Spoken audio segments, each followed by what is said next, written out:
Thanks very much, Nigel Henson, Major Nigel Henson, for coming on once again by popular demand, and also to share with us the story of Chimoio 2, which was the attack on Tembue camp, known as Zulu 1, which was the main Dingo attack, and Zulu 2, which was the attack at Tembue. So Nigel, without further ado, I'm going to hand over to you. Thanks very much. Pleasure, John. Thank you for having me again. This really is about Dingo. Now, Dingo consisted of two parts. One part, which was Zulu 1, which was the attack on Chimoio and due east of Mtali. And that was a very large camp, which was mainly the dormitory area for feeding tourists into Manicaland and a bit of repulse. The second attack was kind of northeast of Mount Darwin, a considerable distance into Mozambique. That was called Zulu Two, and the attack was on a place called Tembue. So Zulu 1 was Chimoio, Zulu 2 was Tembue, and they were both about 2 or 3 days apart. The first one being Zulu 1, of course. Now, it was in about, I would think, June or July 1977 that Brian Robinson, previously officer commanding the SAS, and Norman Walsh hatched together a plan to attack both these targets. And this plan, which was brilliant in conception and execution, was put to the powers that be in Army and Air Force and taken to the politicians who, at that stage, had put it on hold because obviously political developments in the background necessitated that actually it could prove to be a bit of a problem doing it at that particular time. Anyway, a little bit later, around about beginning of November 1977, they were given the opportunity to go ahead with these two targets. And so consequently, I was with Support Commando down in Motoko on Fire Force duties, and I think the various other commandos, 2 Commando and 3 Commando, were also involved in Fire Force duties in Repulse and also in Thrasher. Anyway, without much notice, we were called to, my officers and myself, my senior NCOs, were called to an O group at New Serum, and the remainder of the commando was ordered to go from Motoko to Grand Reef, where they were to wait there for my orders when I got there.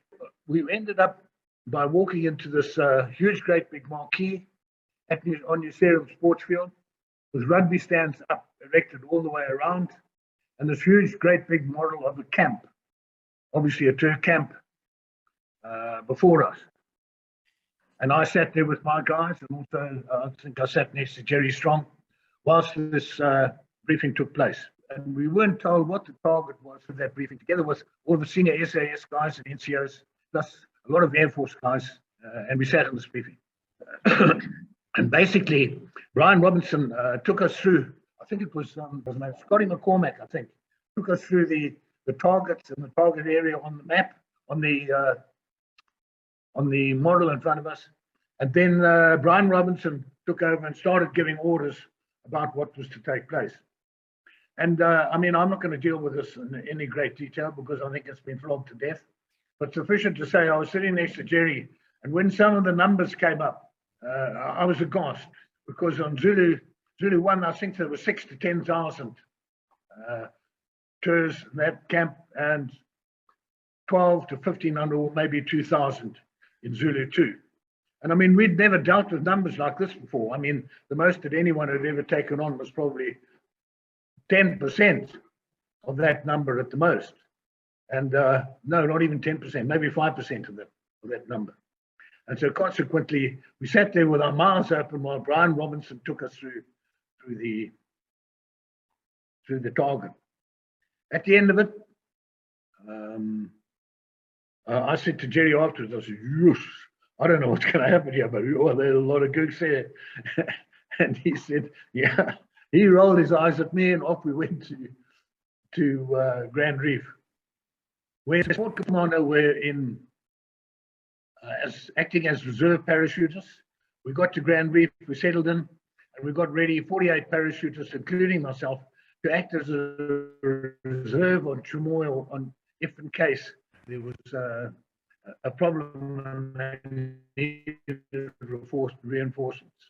Anyway, as that day progressed, which I think was the next day, it appeared as though the thing was going well, and parachutes. Eventually, at about 10 o'clock, we were told to pack up, and we could relax. And in the evening, the choppers came back, about 40 or 50 of them, and settled at Grand Reef, and the whole thing had been a great success. The next morning, my CO, Peter Rich, and I took off in his staff car, back to Serum, back into the same marquee, same rugby stands, and there was a fresh target, Zulu Two or Tembue. Okay, at this stage, would you mind bringing up that chart that shows the assets? It shows how many hunters, canberras, troops, etc., etc., etc. Okay, to give you an idea of the scale of both of these operations, you can see before you're on this chart, the ground and air effort allocated to Zulu One and Zulu Two, 4 canberras, 7 hunters, vampires, G cars, K cars, Paradax, DC7, etc., etc., and the troops, SAS 96 paratroopers in each case, RLI 48 in each case, heli-borne troops 40 in Zulu One and 0 in Zulu Two. And the reason for that was the sheer distance that had to be covered to get to the target in Zulu Two. And there was no ways we would have to make another 1 or 2 intermediate points, refueling points, if on Zulu Two, the helicopters were required to carry troops, simply because the range was much reduced. And in fact, flying from across Kabura Bassa, by the time the aircraft landed in the forward assembly point, they were all on red light and biting their nails, wondering whether they were going to get there. As you can see, 6,000 to 10,000 in Zulu One, and considerably less, 650 to 1,800 in Zulu Two. Frelimo, in close proximity to Zulu One, was about 1,600, and in Zulu Two, about 1,250. And you can see the problems that I'm going to talk about in a minute. The distance from the border to Zulu One was 90 kilometers, and in Zulu Two was 220 kilometers, which was a considerable admin problem for the very simple reason you're operating predominantly single-engine light helicopters across a vast expanse of water, problems all of its own. The other thing that I just want to mention very quickly is you'll see the DC-7. Now, the DC-7 of Jack Malik, maybe you want to bring that up at this stage, John. You'll see the DC-7 of Jack Malik that was borrowed for both of these operations. It was a very large aircraft by any piston aircraft standards, and it had a carrying capacity of 3 or 4 times what the DC-3 could carry. And it was very much quicker to the target than any DC-3 would be. But it brought problems of its own, because once it arrived in the dropping zone, it needed considerably more airspace to do in its circuit than the DC-3 would ever need. In addition, the stalling speed of this aircraft, when fully laden, was about 120 to 130 miles an hour, where the DC-3, the stalling speed was about 70 to 80 miles an hour.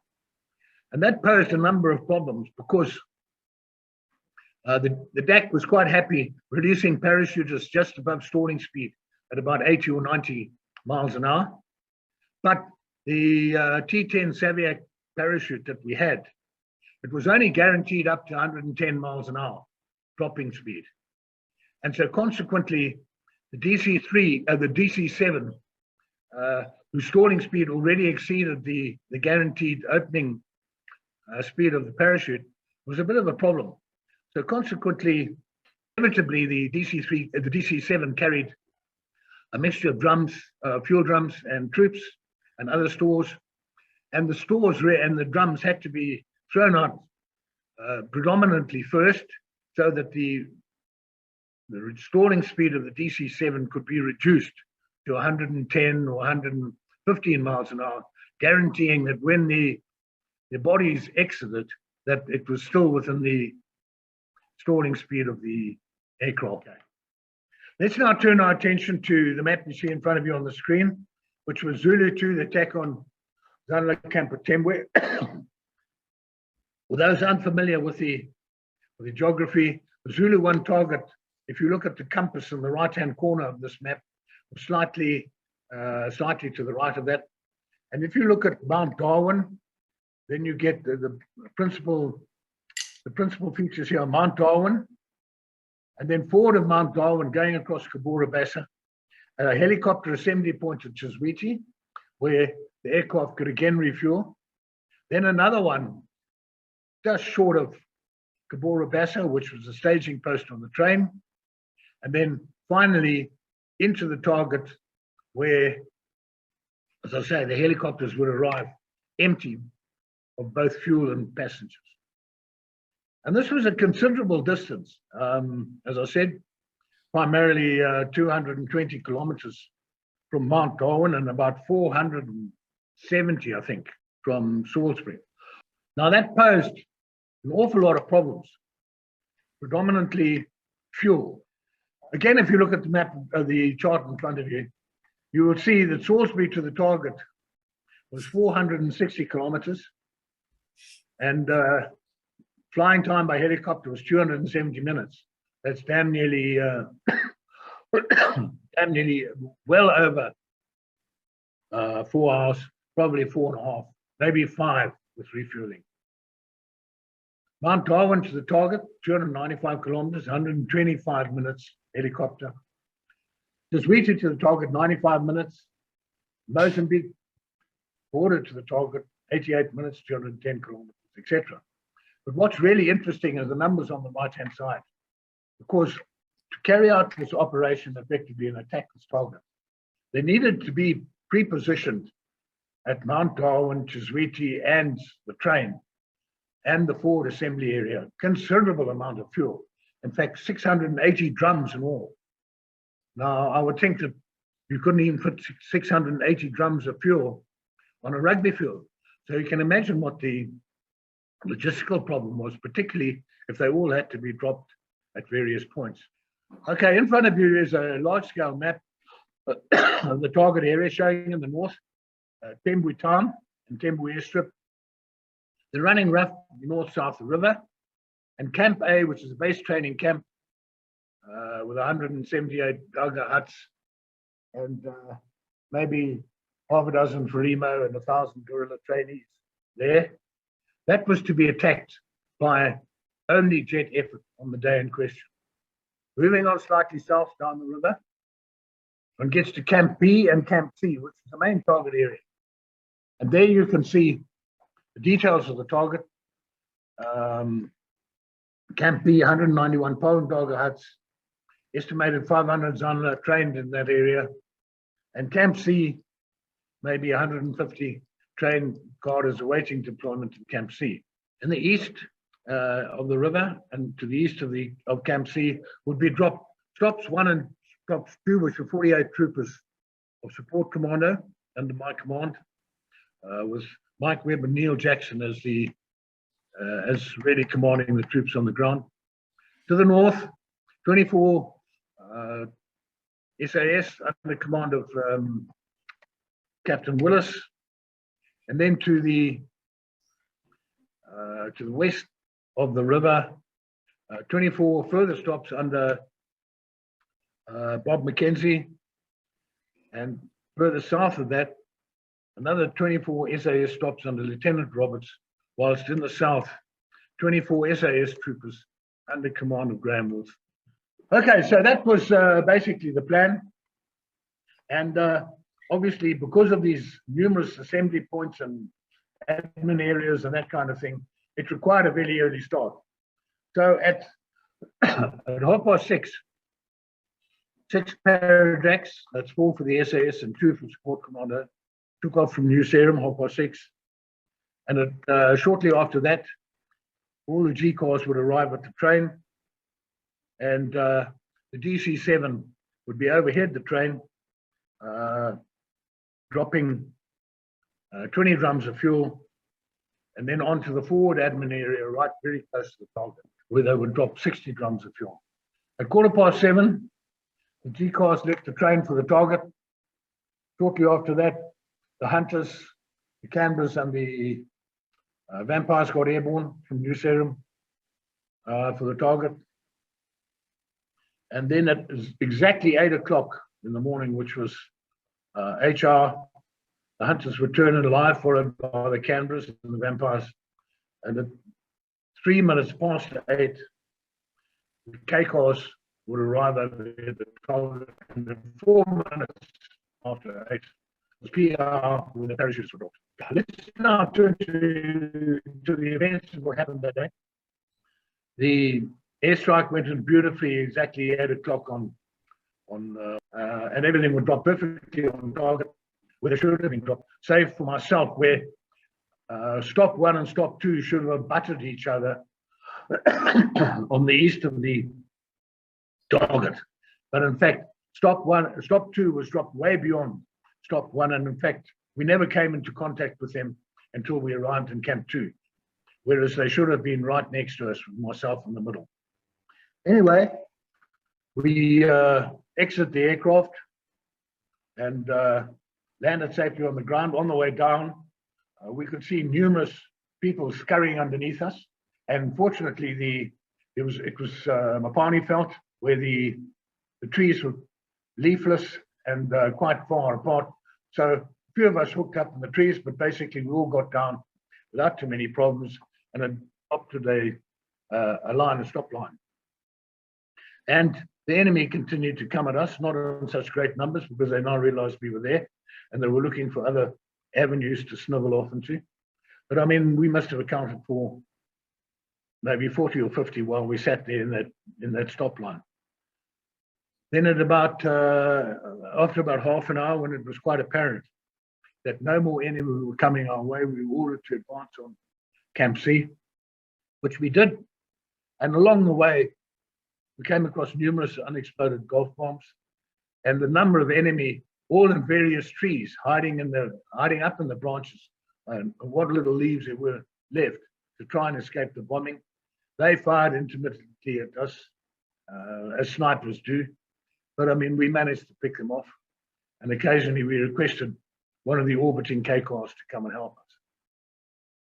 About an hour later, we arrived in Camp C, which consisted, as the target description says, of a number of bashes on the river banks. And the river was actually wider than we anticipated. It was about 100 meters wide, but very much almost like a wetland, full of reeds, and you couldn't really see any water.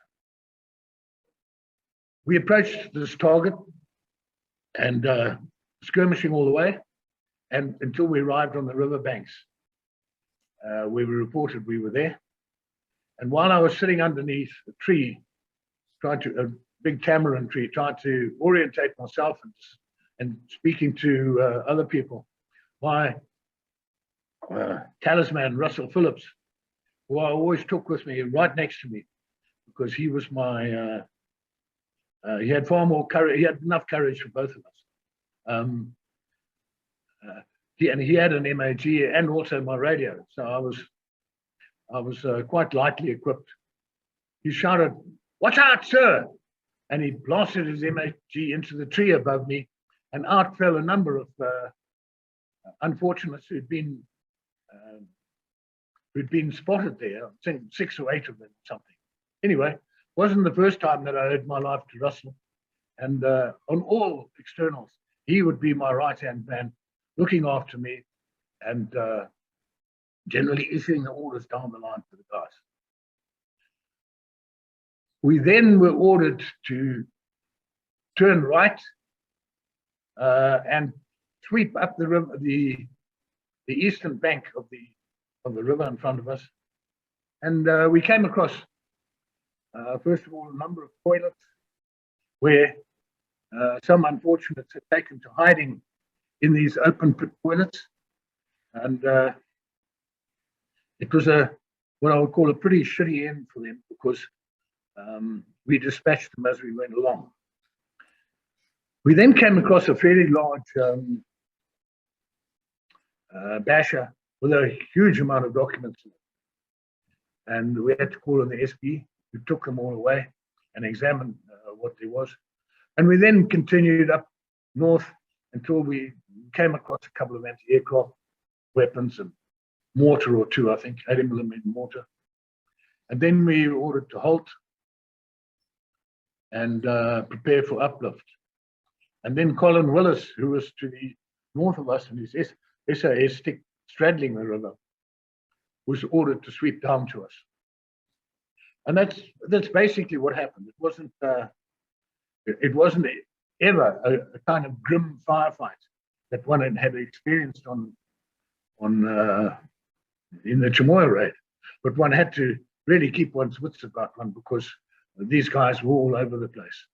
Certainly not in the numbers in Chimoio, but I mean, it only takes one guy to kill you.